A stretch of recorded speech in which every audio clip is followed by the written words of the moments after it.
شوفي محلاه.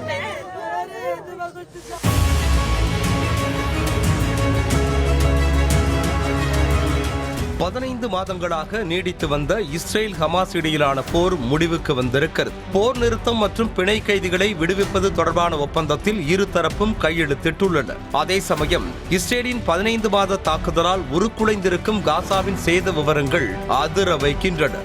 மனித உயிர் சேதங்கள் தொடங்கி மருத்துவமனைகள், சாலைகள் உள்ளிட்ட உள்கட்டமைப்புகள் முற்றாக சிதைக்கப்பட்டுள்ளன. காசா சுகாதாரத்துறை தகவலின்படி இதுவரை கிட்டத்தட்ட 47,000 பாலஸ்தீனர்கள் உயிரிழந்துள்ளனர். உயிரிழந்தவர்களில் 70% பேர் பெண்கள் மற்றும் குழந்தைகள் என ஐநா தரவுகளில் தெரிவிக்கப்பட்டுள்ளது. மேலும் 1,10,000 பாலஸ்தீனியர்கள் காயமடைந்திருப்பதாகவும் அவர்களில் 25% பேரின் வாழ்வு சவாலானதாக மாறியிருப்பதாகவும் காசா சுகாதாரத்துறை தெரிவித்துள்ளது.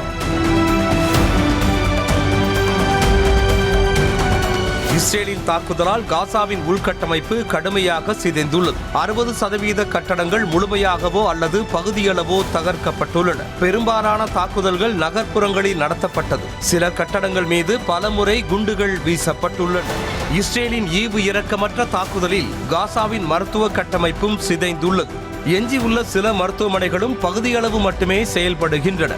அதில் நாள்பட்ட நோய்கள் உள்ளிட்ட நோய்களுக்கு சிகிச்சை அளிக்கும் திறன்களை மருத்துவமனை இழந்துள்ளதாகவும் தெரிவிக்கப்பட்டுள்ளது. மேலும் 1060 மருத்துவ பணியாளர்கள் போரில் கொல்லப்பட்டுள்ளதாக ஐநா மதிப்பிட்டுள்ளது. போர் காரணமாக பள்ளிகள் இயங்குவது முற்றிலும் தடைப்பட்டுள்ளது. தாக்குதலுக்கு தப்பி பிழைத்த பள்ளி கட்டடங்கள் அனைத்தும் தங்கும் முகாம்களாக உள்ளதால் பள்ளிகள் முழுமையாக செயல்பாட்டிற்கு வருவதற்கு சில காலம் பிடிக்கும் என்றும் கூறப்படுகிறது. இந்த நிலையில் காசாவின் உள்கட்டமைப்பு மறுசீரமைப்பு பணிகளை மேற்கொள்ள சுமார் 3.5 லட்சம் கோடி ரூபாய் செலவாகும் என ஐநா மதிப்பிட்டுள்ளது. காசாவிற்கு தினசரி வர்த்தக பொருட்களை கொண்டு செல்லும் லாரிகள் போருக்கு முன்பாக 500 என்ற எண்ணிக்கையில் இருந்த நிலையில் அந்த எண்ணிக்கை போர் நடந்த சமயத்தில் பெருமளவில் குறைந்தது.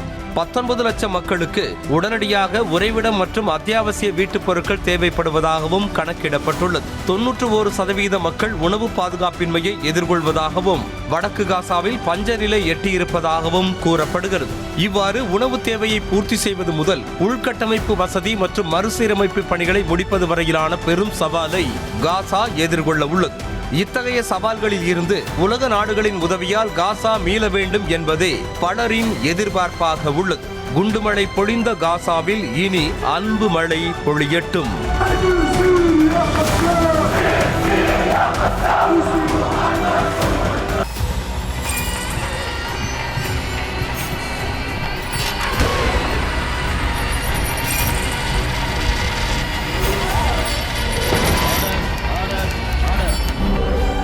நிகழ்தகவு குற்றங்களின் மறுபரிமாணம் நாள்தோறும் இரவு 10 மணிக்கு இணைந்திருங்கள் நமது நியூஸ் தமிழ் தொலைக்காட்சியோடு.